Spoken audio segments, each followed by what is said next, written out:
We have two end cap molds. We made the original one Jimmy made just so we could run a prototype at a machining wax, machinable wax I should say, and that worked. We got 20 pulls, 25 I guess out of it, a few anyway, and then it died. It started chipping, so we know for long range we're going to need this. Now again, we need 2 layers of carbon fiber.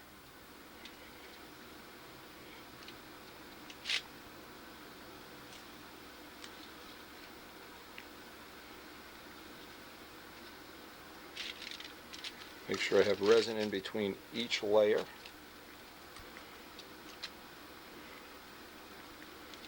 And once we get all these parts done, we're just going to let them cure.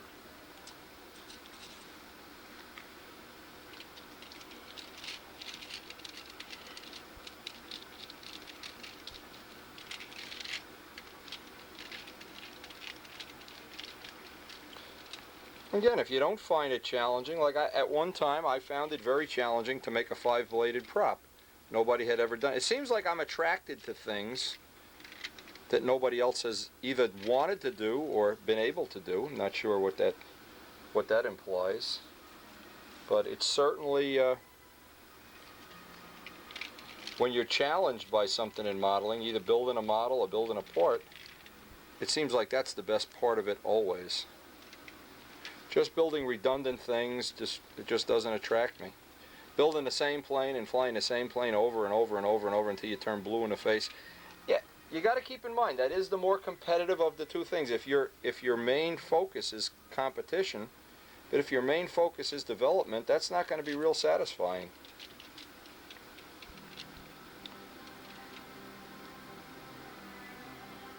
I have all these parts pre-cut, of course.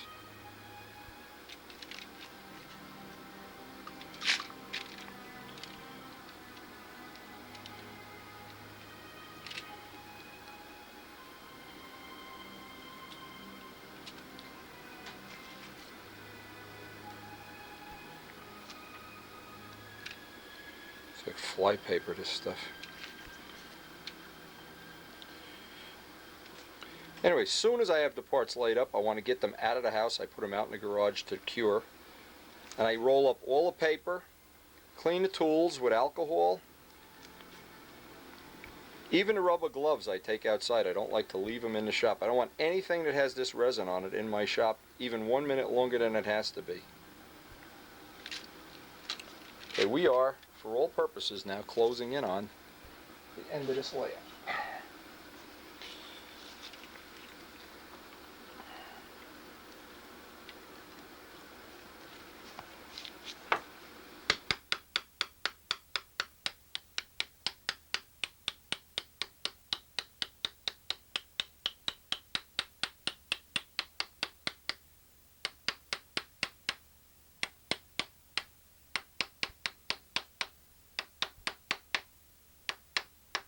Needless to say, I'll put 2 C-clamps on this, one over each piece.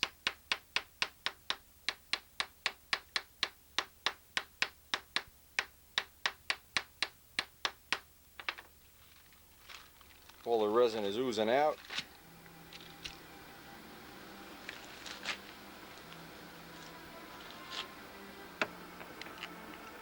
Now the parts should be dry by now. Usually if you just let them dry overnight, it's the best. Dry, cure, whatever you want to use that. I need to make a little bit of a work area here because we're going to pull these molds apart. And this can sometimes be a little bit labor intensive. Sometimes it just goes relatively smoothly, but I always like to work, because we have a glass table, work with plenty of newspaper on it. Now the little mold, it's easy to see that we've squeezed out most of the resin. So I'll just remove the pins, and usually I can get a small hammer to do that. And sometimes it's murder getting it apart. Depending on how much cleaning we've done to the pins. Oh, there goes one, right into the eyeglasses.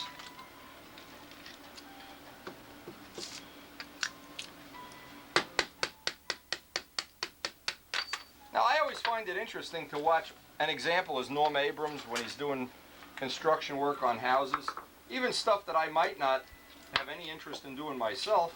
I just find it interesting to see how those skills have evolved over the years. I love to watch anybody in a machine shop environment because there's always something I can pick up I can use in my own. Love to watch Bob Brookins do paint demos because I can always pick something up. Now, you can see, even though we've taken the pins out, this is not coming apart. So we have several choices, one of which is a wedge, and depending how bad this is. Anyway, the first one is obviously you try to pull it apart. That's not going to happen. We have a nylon wedge that sometimes behaves.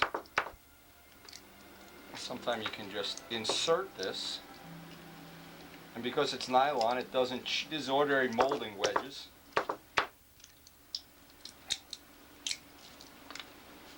The first time you're ever molding parts and you can't get the mold apart, it really makes you crazy, and you think, "Oh no, Mr. Bill."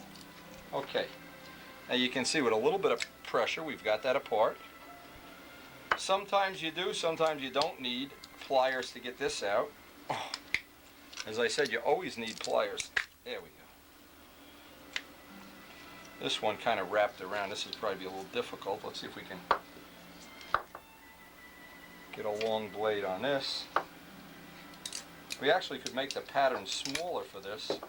It's just that when you make the pattern smaller, you still get the same amount of pieces out of a length of this material. Oh boy. Oh, there we go. And as I said, they always come off just perfectly evenly. It's never a problem. This is why it's nice too if you have the sides of the mold cleaned up. And we'll do a good cleanup before we do the next layup. But anyway, that completes our end caps. We'll clean the mold up later because we want to get the next seat. There's several steps to making a tank, and you can only do one step a day. You can't really do it all in one day. That's one of the things that makes it labor intensive. You can't just sit down and 5-6 hours later have a tank. There's times it's like putting paint on a plane. You have to let it dry between coats. Well, the next step is to join the front end cap to the tank. Now to do that we need an end cap, of which now we have 2. These look perfect, by the way, should be no problem. We need to grind them down. We need to get the big one apart, and this is the definition of labor intensive here. Let's just see how this is looking. Yeah, it looks bad. Anyway, the first thing I always try to do is get the BFH. Anybody knows what that is? BFH.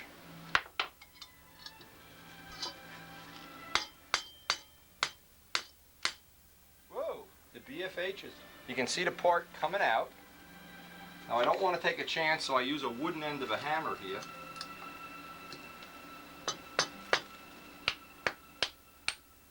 There we go. Thank you, Wayne Triven.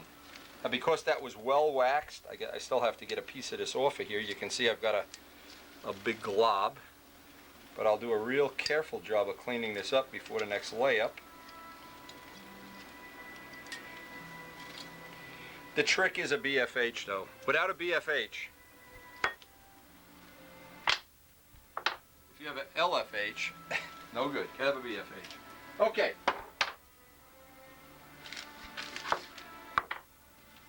That port's ready for the cleanup and re-wax. Now at this point in time, pretty much can figure this out as we go along here. We can gingerly remove our clamps.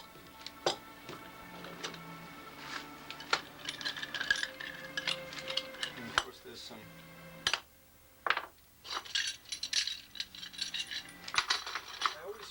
watching other people in their shop environment to be very interesting. Now, it's easiest right now if I pop the pins out. A lot of times that's easier said than done. Sometimes these pins seem to come right out, and sometimes you could just be here forever. And it depends how well you've fed, they drop right out. For a change, I'm getting a break on this. But that's why I spend so much time cleaning everything before I do another layup. And of course we'll do the cleanup of this mold we've already shown.